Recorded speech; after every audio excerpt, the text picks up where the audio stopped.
All right, we're gonna let everybody in. Got it. Good morning. Good morning. Morning. Morning. Letting everybody in. Hold on. How's everybody doing? How's your week been? Good. How are you? Good. Busy. Good. Yeah. I'm kind of liking the cooler weather in Austin, although it starts at 40 degrees in the morning, and then by the afternoon it's 90. So I'm all confused there too. But cool. Any big wins anybody wants to share before we get jumping? I'm excited about today. It's a little bit different, but I think it's super We valuable. became international this week. We have our first Asian in Puerto Rico. You're going out, Chris.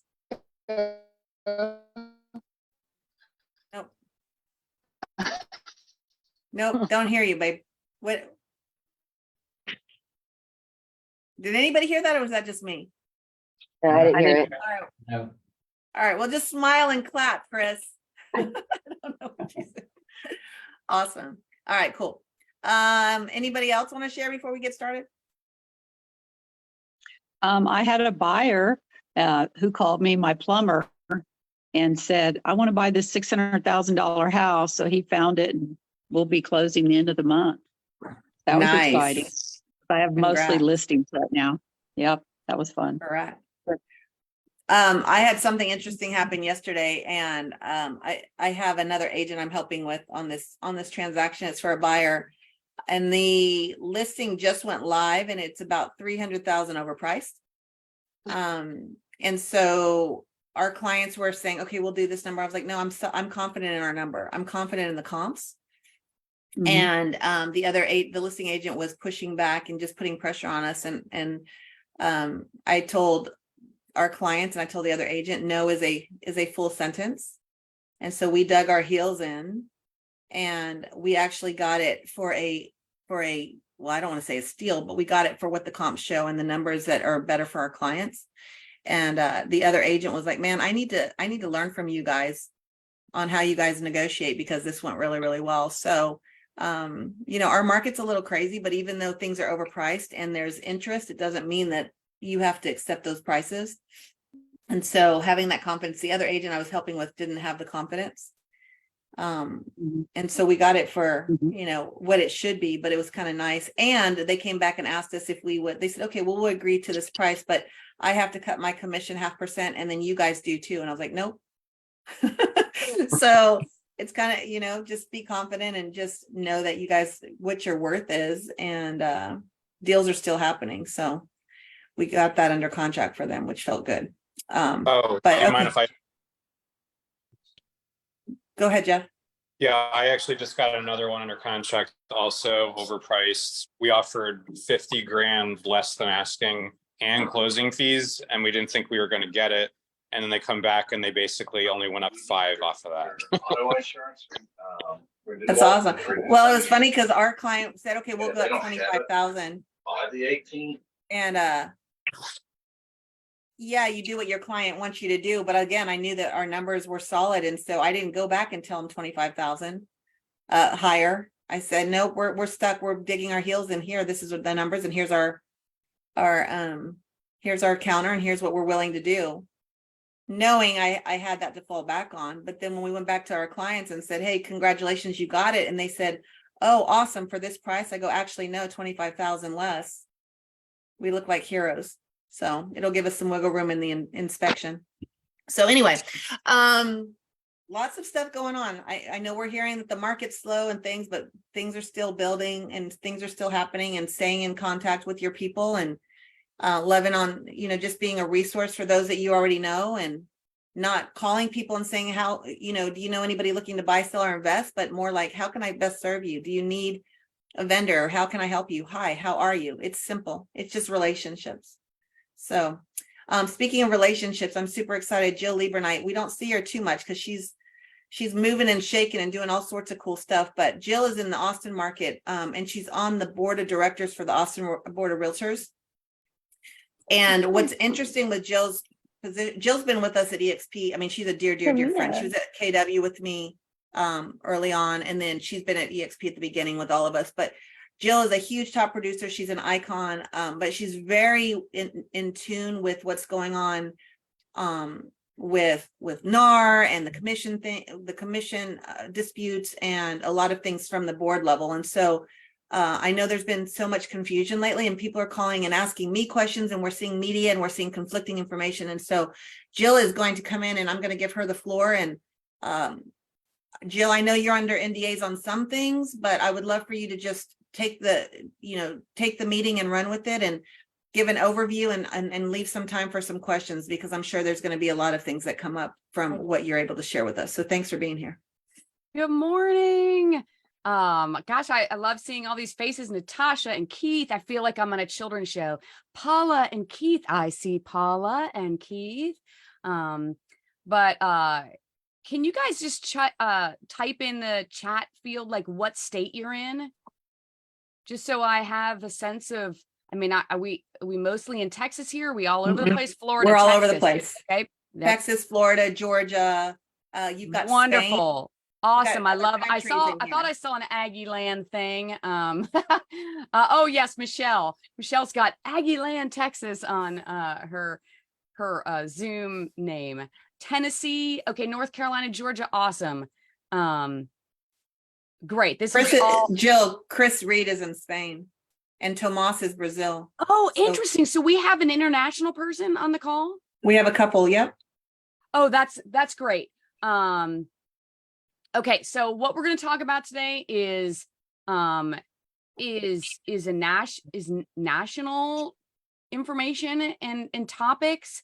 I can't say that they're international. However, I think our brokerage is in a unique position to be able to collaborate with our international agents in a different way than a lot of other brokerages don't have.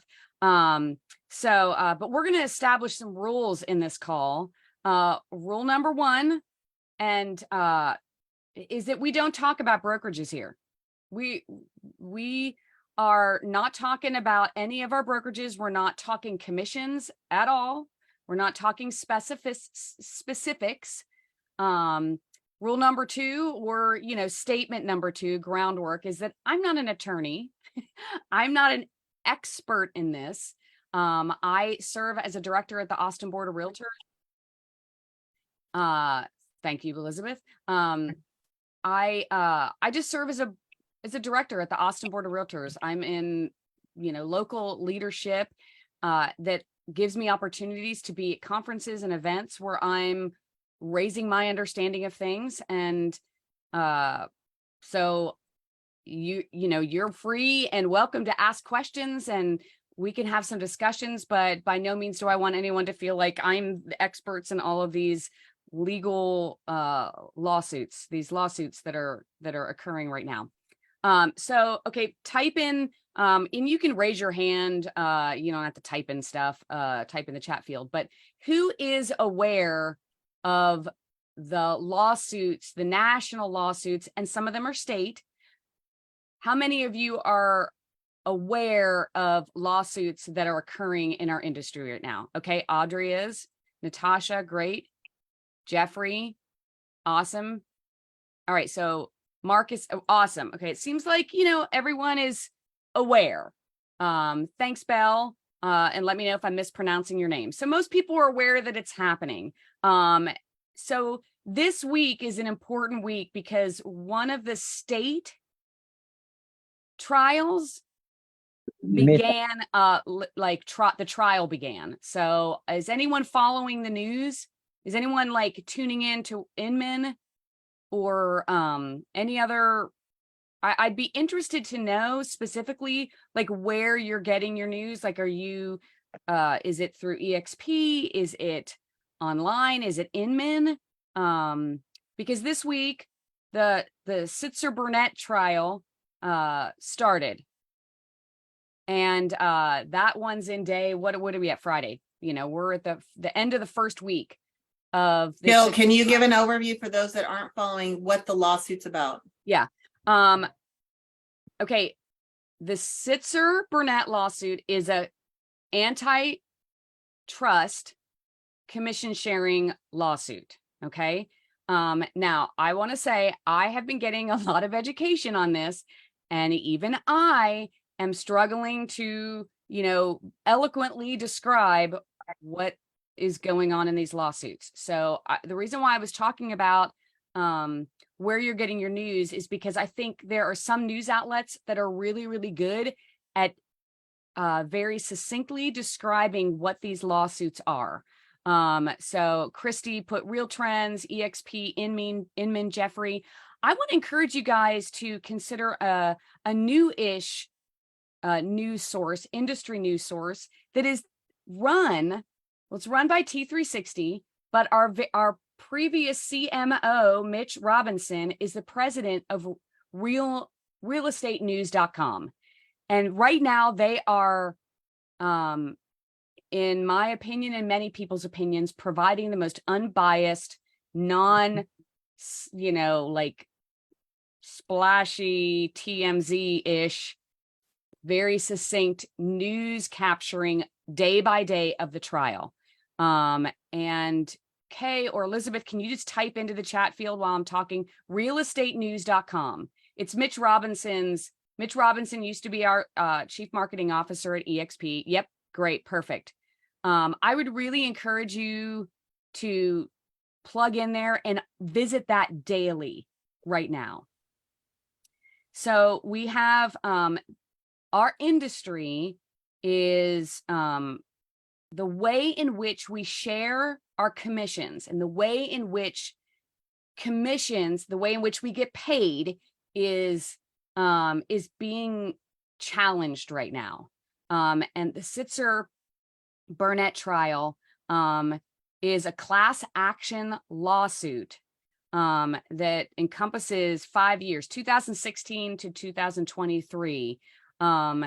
It is, attempting to prove that the way our MLS, the way we participate with the National Association of Realtors and our MLSs has created a monopoly. When we go to enter a listing into the MLS, we have to put in how we share. We have to put in a buyer commission.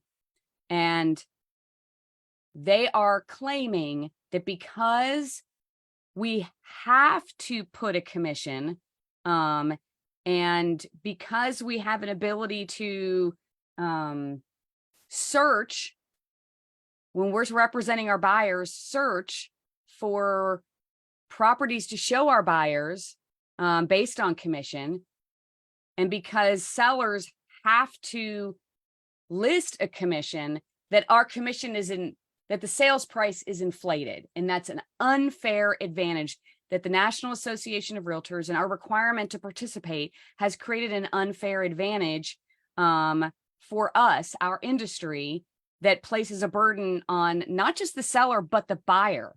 The buyer isn't fully aware that they are basically their sales price is padded with our commission.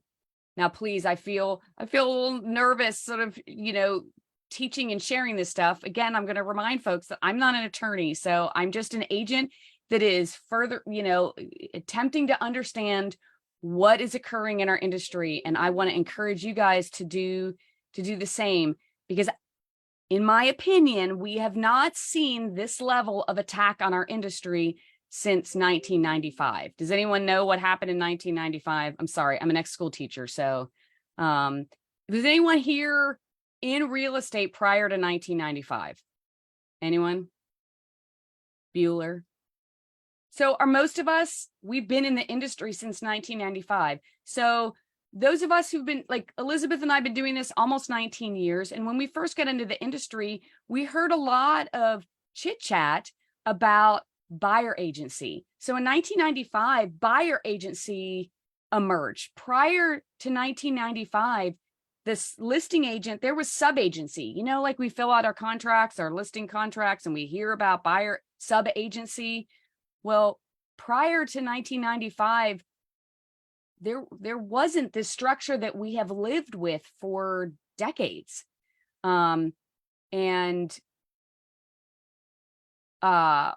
What is being further examined right now is agency relationship and the buyer agency and how that commission is shared. So first, what I want, there's some just broad high level stuff that I want to encourage you to do. One is I want you to, on a daily basis right now, be checking in with trusted news sources and realestatenews.com. And because Elizabeth and I know Mitch, we know his intentions and how he is wanting to lead in our industry. As a tech leader, he and his team are providing outstanding coverage of this trial. I am reading the news sometimes twice a day, beginning morning and afternoon. So I want you to be tuned in into what's happening, because the Sitzer-Burnett trial is one, and that's happening in Kansas City. And you might think, what does a state trial have to do with national news? Well, because there are multiple lawsuits. A lot of these other lawsuits are tuning into each other. Judges are tuning into each other, and it may set precedents. So that's one thing. There's the Merle lawsuit that's happening in Illinois. That's Illinois. That's another one that's a state lawsuit. The Rex lawsuit, the Top Agent Network lawsuit, some of these, the MLS PIN lawsuit, these are all sort of scrutinizing and taking a closer look at not only commission exchange, but how we cooperate with MLSs and how brokers cooperate. I'm not skilled enough to go down and give an overview on each case. And this is me months of listening to experts explain these to me, and I don't even have the confidence to really talk about the specifics of these suits. So I really want to encourage you guys to get on realestatenews.com and then type in lawsuits. And there are wonderful, like I was on there this morning, and there's like a wonderful overview of all the trials. Like if you just type in the search menu, lawsuits, it'll go down day by day, but there's one on, I think,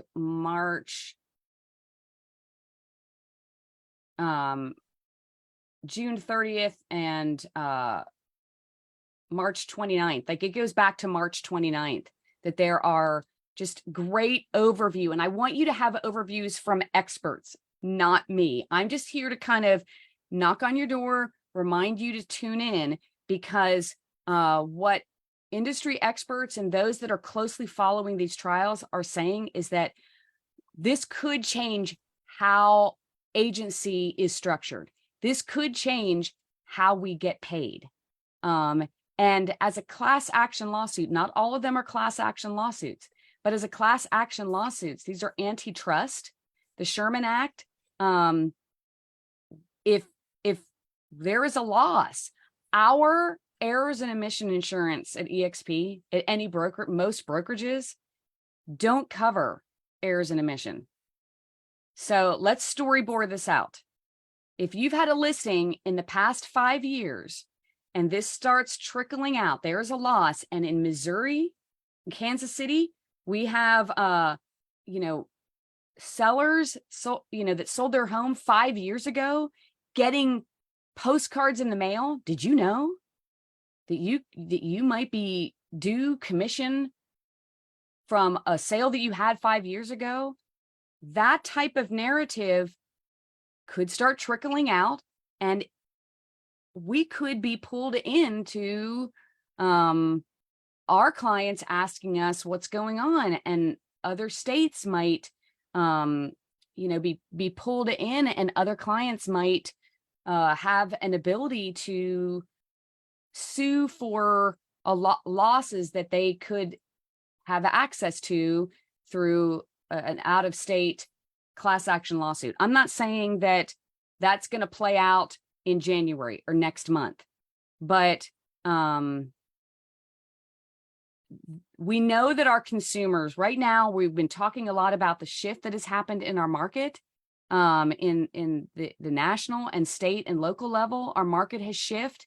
We know time and time again, our clients listen to national news. We can tell them all day long, real estate is local, real estate is local, tune into us, but they're going to be listening to the national news. So the reason why I am tuned in to even what's happening at the state level in other states is because I know that my consumer, I'm in the Austin market, and in Austin, we have tech savvy, highly educated, tuned in, living in multiple cities, bi-coastal, global, international clients. They are news readers.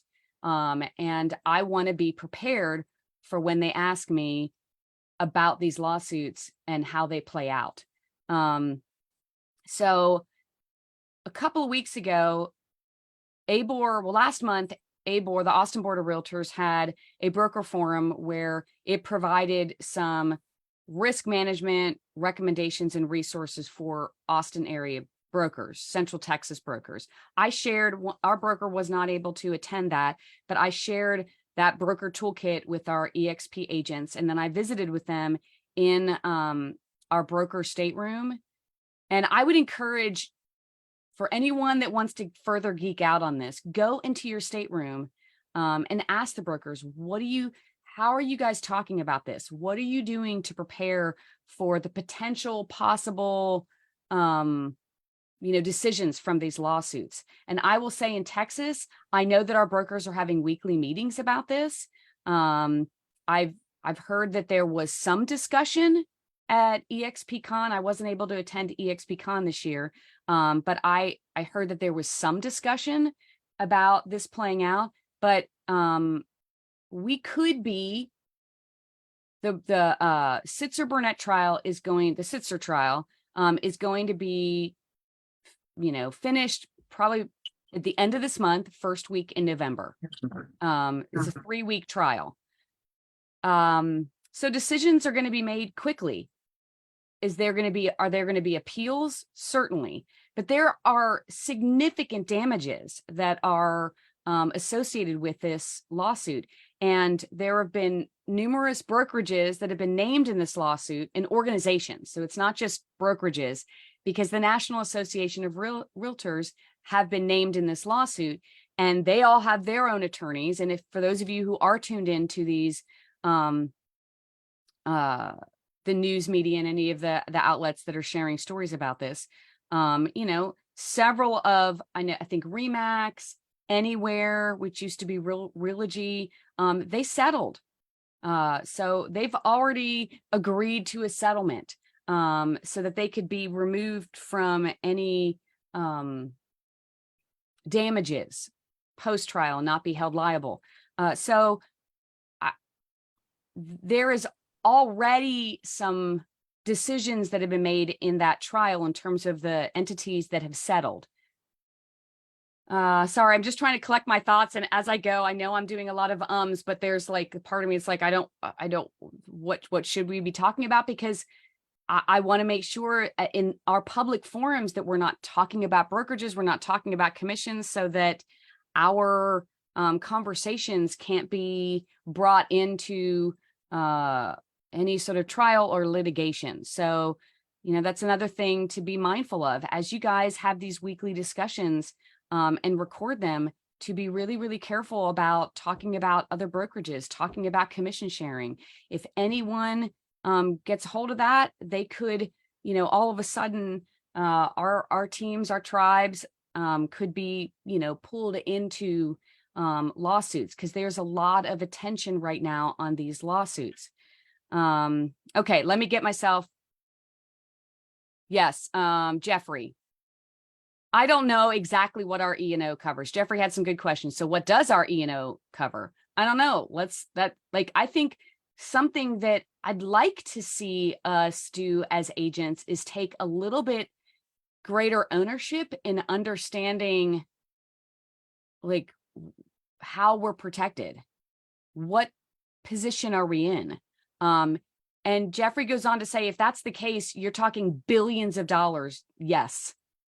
This is what we're talking about, could put the National Association of Realtors out of business. So I want to, while I'm trying to, mitigate my own risk right now and how we talk about this. These are once in a generation lawsuits that could change our industry significantly. So who are we if we don't have the National Association of Realtors? Who are we if what does this mean for our MLSs? Yeah. Christy, the lawsuit with KW has hundreds of thousands of transactions included in it. Yeah. I acknowledge that even the very loose boundaries framework that I am talking about today, and I'm intending it to be a loose framework, because more than anything, I want us to be really awake here. Okay. I have never faced this in my 19 years of being in real estate. I don't know. I've kind of operated under a routine with set practices for listing appointments, buyer appointments. I've got my scripts. I'm a top producer, like all these things. How do I function if there's not the National Association of Realtors? And if you guys start storytelling that out, if there's not a National Association of Realtors, what happens to our code of ethics? Am I a realtor? Like, it starts to spiral out pretty quick. What if there isn't a code of ethics? And what does this mean for the MLS? And how do I get paid? And how do I have conversations? Who do I serve? What role does my broker have? Like, it's opening up a whole new lens. This is where you're going to get musical theater Jill and classically trained dancer, because I can't start thinking through this stuff without the hand gestures coming out, because I will tell you what it's doing right now. It's opening up. This is opening up the lens and perspective on pretty much how real estate is done. People are looking at our compensation model. Our compensation model is on the stand right now. How we cooperate with brokerages and each other is on the stand right now. How we're trained is on the stand right now. And I would encourage I won't mention the brokerage, but there are some brokerages that we're familiar with that have extensive training that I know any of us that have been in this industry a long time know that we have often been taught to fight for our commission. But is that the law? Again, I'm not an attorney, but if we kind of go back to our getting our license and our training, commissions are not set. They're not standard. But are we taught that they're standard? Are we encouraged? So one of the things, Jill, with that, I want to jump in really quick. One of the things that a lot of the conversations have been around is definitely buyer agency, right? And how important the buyer reps are, which we all know those. And I'm guilty too, like not, going over all the buyer reps and getting them when I'm supposed to. But I think what's going to happen, me personally, when you're a listing agent, you go in and you do a whole listing presentation and you're making sure your sellers understand every piece of the puzzle. I think that's going to happen with the buyers too. I think you're going to have more. I mean, we have buyers presentations, but I think those buyers presentations are going to change, in my opinion. And I think it's going to be critical conversations as far as what's involved in that, especially when it comes to the commissions, right? Because right now we kind of glance over, well, I'm not going to show you anything that's not paying a commission. And the seller's going to pay those. Those conversations are going to change, and buyers are going to have to truly understand what that looks like. And the buyers may be responsible for paying, and that's going to change affordability for a lot of people. I was going to say too, Jeff, I think put it in here. Yep. I was talking to some of my lenders on the VA side. I work with a lot of VA buyers. I know we have a lot of military agents in here, like Silas and people that work with military. That's going to be a huge so there's challenge with VAs too. So it's going to be this is going to evolve. Yeah. Right now, the lending landscape is not prepared to take on the buyer Right, commission. And in a VA situation, they're not allowed. So right. this is what I mean by this It's gonna snowball. this is could be industry changing in a way that we haven't seen since 1995. What I can tell you what I'm doing is, even 19 years, almost 19 years doing this, I am spending a ton of time relearning stuff, looking at my IABS, y'all, the information about brokerage services, being able to have that, we're trained, talk about that at the first substantive meeting that you have with your clients, important. This is going to be vital now. Deciding how you're getting paid at the first meeting is going to be critical. And you know what? Let's say nothing changes in this environment. Great. Then you've had a great mid-career, or wherever you are in this career, re-education and reimagining about how you're going to, you said it before, people were talking about it, know your worth. It is going to be more important than ever, to know your worth and to be able to talk about it. The service that you provide, not only for the buyers, this is not just a buyer agency thing, because now listing agents may have to adjust their entire structure. They may be showing the homes to everyone, because if there's no, for a short period, if buyer agency hasn't been figured out, do you think buyer agents are going to want to go out and show homes before they have the confidence to fight for their commission? Listing agents are all of a sudden going to have to be showing a lot of homes. And then they're going to have to talk through, a lot of us have never had to kind of be intermediaries. We kind of been in a mode of there's the buy side and the sell side. But this is going to take some time to get our sea legs. And again, I'm not talking about this is going to happen, but there are multiple suits putting how we get paid on the stand.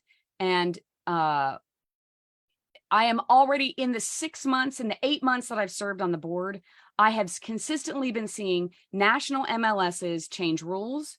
Austin Board of Realtors now allows you to put 0% buyer agent commission in the MLS. And we're already seeing policy changes happen.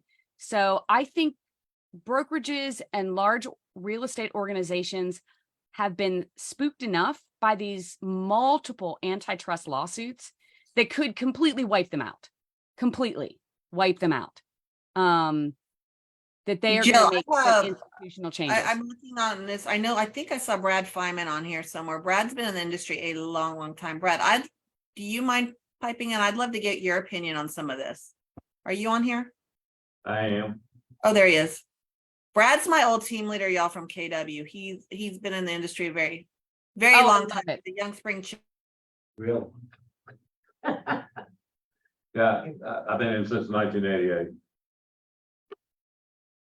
Oh, That's what we need, Brad. We honestly, I think the thing that's going to help us right now is our veteran realtors that have been around, whether it's, I hear that you see that you're in commercial. I think we're going to need to lean on our super experienced veteran real estates that have not only been through a market shift, but an industry shift. So Brad, lift us up. so what are you asking, Elizabeth? What question do you want me to answer? I'm sorry, I just dropped somehow. I lost what you just said. Say that again. What do you want me to answer? I do pay attention, and basically, from the earlier conversation, it would be smart for me not to say anything because you just told us not to be recorded in what you say about this stuff. You've been a trainer for so many years, right? And you've been training people on buyer agency and commissions and whatever you're comfortable saying. I just thought you might have something to add. I don't think anybody's giving advice here. It's just a dialogue and conversation in our groups. But I just know you have so much experience in training great agents for so many years. I didn't know if you had anything to add to the conversation. Well, you know, it's a symptom of our world right now. I mean, everything is now sued, and every industry. It's becoming a problem where there's really not a problem there, but, you know, until this country seriously talks about tort reform and maximum penalties for this stuff, you know, this is just going to keep going. I mean, every industry in the world. I mean, doctors can hardly practice now. So, you know, I'm not as versed as Jill in the, you know, what their issue is with commissions. I would have to know more about that. What is the suit naming? I mean, what's the problem that they're naming that they need to be reimbursed for? So this is, you know, what I really want to encourage, since, you know, we're live streamed, and, you know, I really want to encourage, you know, Brad and Jill are not experts at this. First and foremost, I really want to encourage everyone to go and read about these suits in trusted news sources. Talk to our broker. This is a great time for you to get involved in your local association and understand what your local association is doing to prepare for this. Because as I've said before, I'll be honest, I keep reading about it. I keep trying to understand it. They are complex.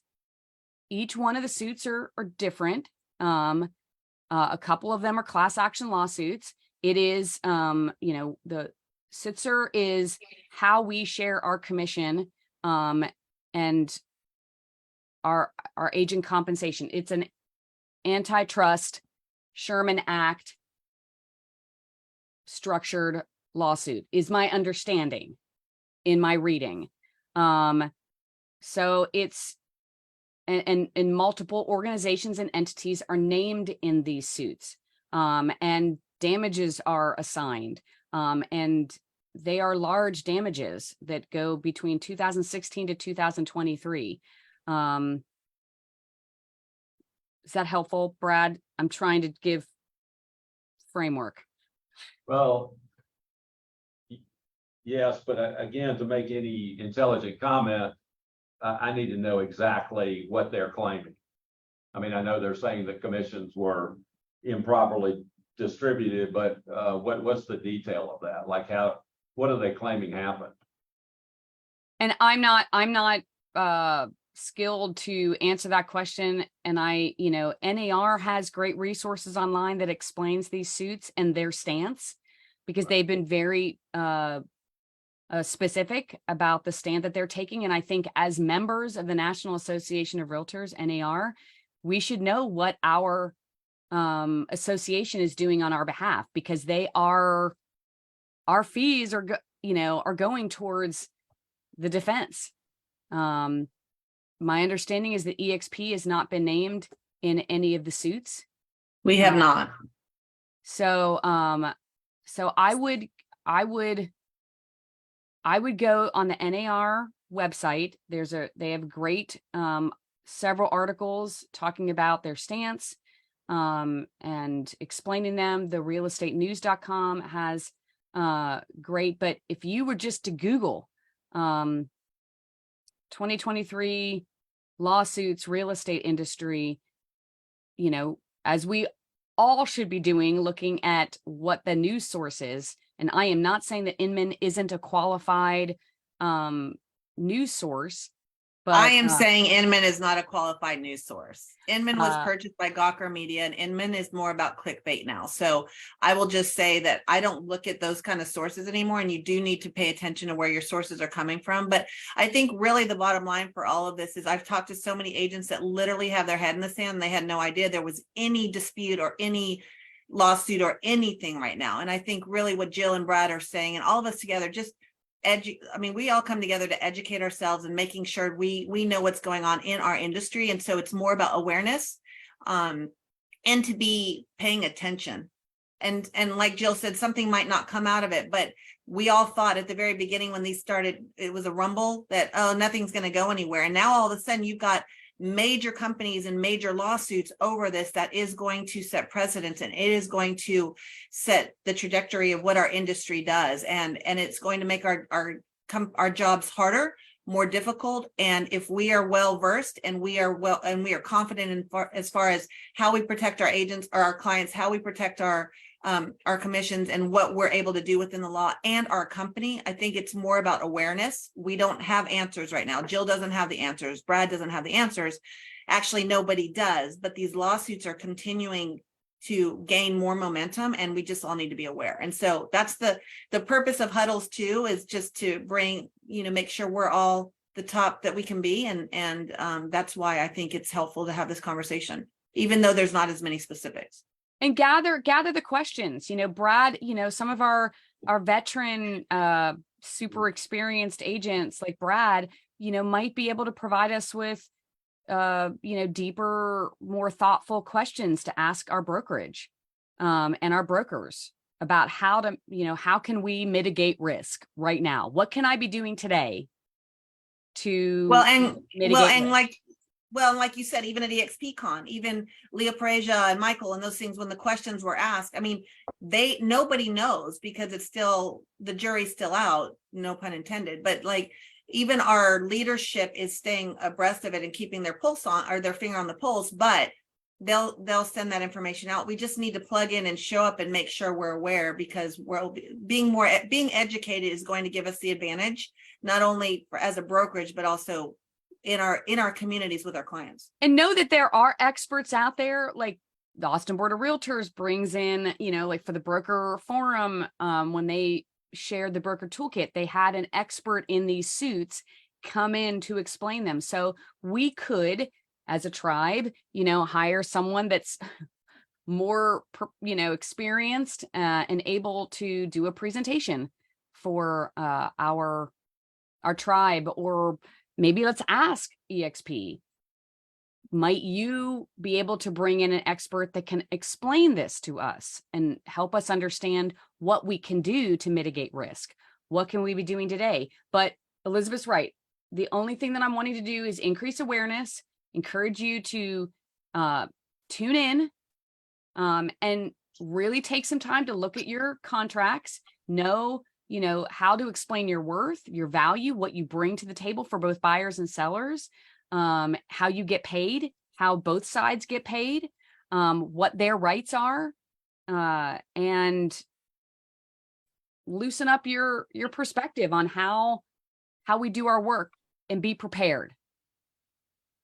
For y'all in the tribe, all of you guys are in the tribe, but in the tribe group on October 6th, I actually go into our tribe group on October 6th. I actually posted an article plus talking points of what some of the issues were that were provided from some of the alpha conversations. And I think that could give you a pretty good overview as well, just to understand what the challenges are. But that's posted in the tribe group October 6th. So anyway, do y'all have any questions? Jill, thank you for coming and just kind of bringing the awareness, because again, I'm staying abreast of some of it, and even what you were sharing, I wasn't aware of. And so I'm going to go dig a little bit deeper. What questions do y'all have right now? That maybe any of us can answer, or we can talk about in our last few minutes together. I think a point that Jill made is that part of the lawsuit states that prices are inflated on homes, yet we all know that, prices are based on market value and what the market will bear. So that to me would be something that I need to have better understanding of, because it doesn't make sense. I have a feeling that, again, I'm not a part of the defense and what the defense attorneys are preparing, but I'm talking as general as yeah, is the tribe. And so, some of the things that I'm doing is just thinking through how I might talk that through with a consumer if I was in a listing appointment. Because, I certainly can think of times where my sellers have said, well, if I have to cover both sides of the transactions, I'm going to need to sell, once we give them the net sheets, I'm going to need to sell at this range. So does that, I think it's a good time for us to be honest about, does a seller paying both sides of the transaction affect? We give them comps, yes, but does it affect where they might come in once we provide the net sheets? I'm not saying I have an answer for that. I'm just saying I'm kind of having some real conversations with myself about, you know, how I approach all these things and how my clients might really truly be thinking about this. Anyway.